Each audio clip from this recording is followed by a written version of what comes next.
Hello बच्चों, let's read the question and the question says molybdenum atomic mass 96 crystallize as BCC crystal if density of crystal is 10.3 gram per centimeter cube then radius of molybdenum atom is option A 111 picometer, option B 314 picometer, option C 135.96 picometer and option D none of these। तो density का formula हमारे पास होता है Z into M divided by N A into A cube.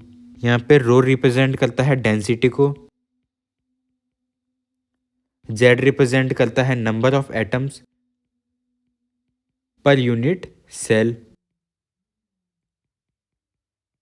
M represent करता है mass को, N A represent करता है एवोगैड्रो नंबर को एंड ए रिप्रेजेंट करता है एज लेंथ को। जेड की बात करते हैं तो जेड की वैल्यू 1 होती है, 2 होती है एंड 4 होती है। 1 होती है सिंपल क्यूबिक सेल के लिए, 2 होती है बॉडी सेंटर्ड क्यूबिक सेल के लिए एंड 4 होती है फेस सेंटर्ड क्यूबिक सेल के लिए। हमें यहाँ पे क्वेश्चन के अंदर डेंसिटी की वैल्यूज़ दी है 10.3 ग्राम पर सेंटीमीटर क्यूब, जेड की वैल्यू दी है 2 क्योंकि यहाँ पे हमें बताया गया है कि ये बीसीसी क्रिस्टल है तो जेड की वैल्यू 2 हो जाएगी। मास यहाँ पे है 96, एन ए की वैल्यू है 6 इंटू 10⁻23। ए क्यूब की वैल्यू हमें निकालनी है तो Z into M divided by N A into density.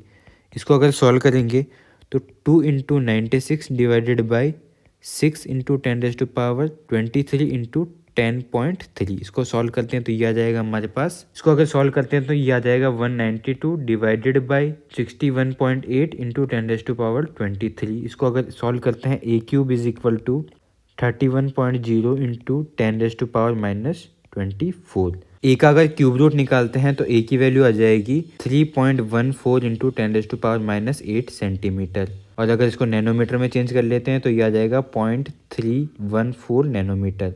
हमें पता है कि बीसीसी के क्रिस्टल के लिए जो एज लेंथ का और रेडियस का रिलेशन होता है वो होता है √3a is equal to 4r। तो हमें यहाँ पर रेडियस निकालनी है तो सिंपली हम ये कर सकते हैं 3√3 इंटू 0.314 नैनोमीटर डिवाइडेड बाई 4। तो इसकी वैल्यू आ जाती है हमारे पास 0.13596 नैनोमीटर या फिर 135.6 या फिर 135.96 पिकोमीटर। तो हमारा करेक्ट आंसर हो जाता है option C. Hope understood it well, all the best.